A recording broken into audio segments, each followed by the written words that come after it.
Dnevna doza politike. Pozdrav svima, u današnjoj epizodi nastavit ćemo priču o Belgiji, odnosno o vladi Belgije, kada govorimo posebno o političkoj budućnosti ove zemlje i generalno o postavljanju evropskih država po pitanju trenutne situacije između Izraela i Palestine, koja nekako počinje sve više da ima uticaj i na unutrašnju politiku evropskih zemalja, o čemu ćemo pričati upravo danas. Eto, na primjeru Belgije. Dakle, do sada su odgovori evropskih država uglavnom ostali nemi na patnje naroda u Gazi, na pitanja hapšenja, eventualnog hapšenja lidera Izraela Benjamina Netanjahua, ukoliko bi stupio na tle država koje su potpisnice sporazuma, koje priznaju Međunarodni krivični sud, dakle, koji je doneo meru protiv Netanjahua i trebalo bi da bude uhapšen u slučaju da stupi na njihovo tle. Eto, neke evropske države su povukle poteze kao što su priznanje državnosti Palestine, negde vidimo da je predsjednik Macron vrlo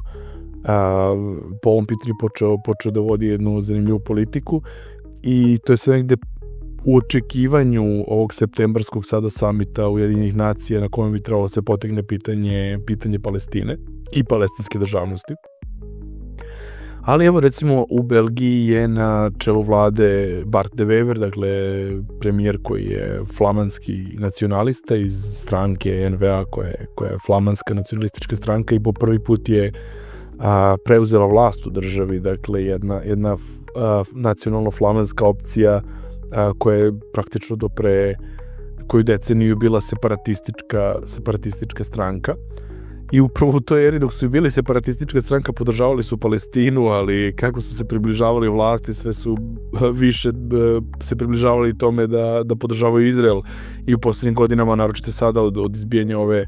ove situacije, ove krize sa napadom Hamasa na Izrael, premijer de Wever i NVA su vrlo oštro stali na stranu Izraela. Oni čak, premijer de Wever je na početku ove krize i sa talačkom krizom u slučaju terorističkog napada Hamasa, on je Izrael nazvao stranom svetla, dakle u borbi protiv zla i tako dalje.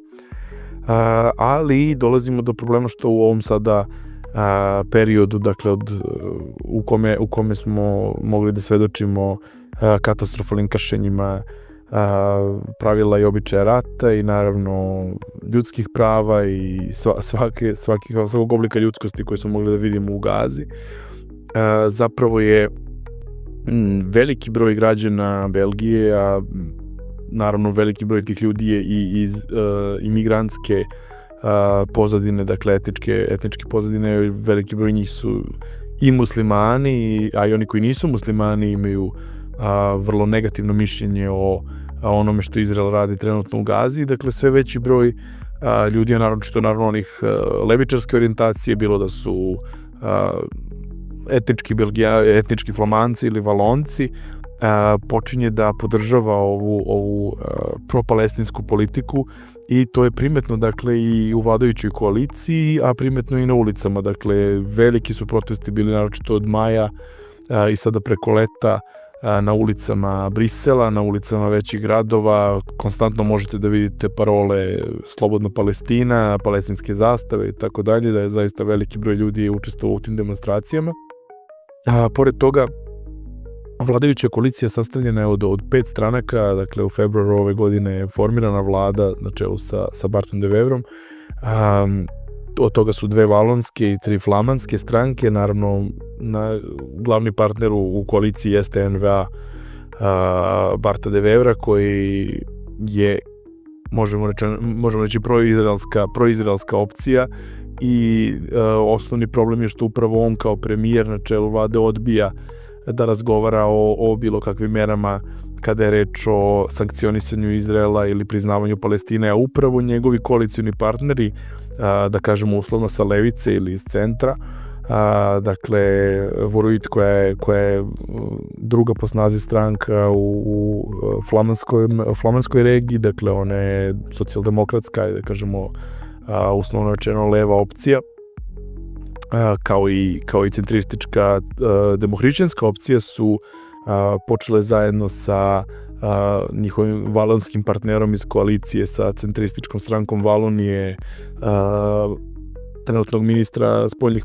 poslova Maksima Prevoa, da vode opciju koja je, možemo slobodno reći, propalestinska. Dakle, suštinski imamo jedan sukob u vladi gde čovjek koji je na čelu vlade, dakle premijer Devevre, odbija da prizna Palestinu kao državu i da to uopšte pitanje potegne, jer smatra da za to nije ni vreme ni mesto. I takođe odbija da govori o eventualnim sankcijama, dakle izbacivanju Izraela iz programa Evropske unije, iz programa Horizon, koje je pitanje već potegnuto i na nivou Evropske unije. Dok sa druge strane Maksim Prevo kao lider valonske centrističke stranke i trenutni ministar spoljnih poslova je direktno kontradiktoran, dakle, premijeru, i on se zalaže za priznavanje Palestine i za uvođenje sankcija i naravno poštovanje odluka Međunarodnog krivičnog suda koje je Belgija obavezna da poštuje. Dakle, u slučaju da Benjamin Netanjahu stupi na njeno tle, da će biti uhapšen, što premijer Devevre odbija, i on je istakao da Belgija neće poštovati odluke Međunarodnog krivičnog suda po ovom pitanju. Dakle, stvarno u ovakvoj situaciji vlada ne može da funkcioniše, i Belgija dobro duše ima istoriju nefunkcionisanja koalicionih vlada i dugog formiranja koalicija. Bio je onaj čuveni rekord od 541 dan bez vlade, koliko je Belgija provela tamo negde pre 10-15 godina. Ali je sadašnja situacija takva da bi zaista ova koalicija mogla da se raspadne po ovom pitanju, s obzirom da je to postalo unutrašnje političko pitanje, da su veliki sukobi pristalica ovih partija, veliki politički sukobi, ali da su se izlili čak i na ulice, pa je prilikom protestnih šetnja ovog leta stranka pokreta reformista, dakle to je valonska stranka iz koalicije koja je najdoslednija u podršci Izraelu, dakle NVA, Devevra i pokret reformista su oni kočničari unutar koalicije koji zagovaraju poziciju Izraela, da su prostorije ovih stranaka bile vandalizovane, dakle posipane crvenom bojom i slično tokom protesta. I da je zaista pitanje da li će ovaj ostali deo koalicije, dakle ove tri stranke koje su propalestinske, da tako kažemo, blokirati svaku legislativnu akciju, kao što su počeli da najavljuju, zapravo da će blokirati svaku odluku vlade dok vlada ne ispoštuje njihove zahteve. Dakle, zaista se postavlja pitanje da li ćemo u narednom periodu videti raspad trenutne koalicije, jer svakako da ovi birači sa levice i zapravo najveći deo građana, jer po Ipsosovim istraživanjima čak i u flamandskim regijama preko 60% ispitanika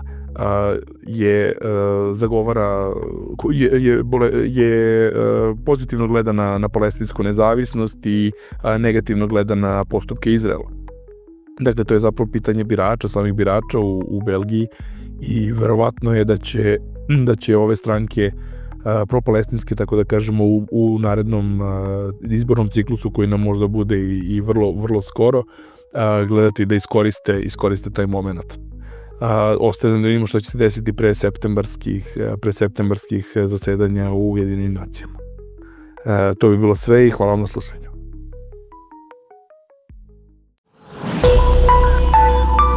Dnevna doza politike.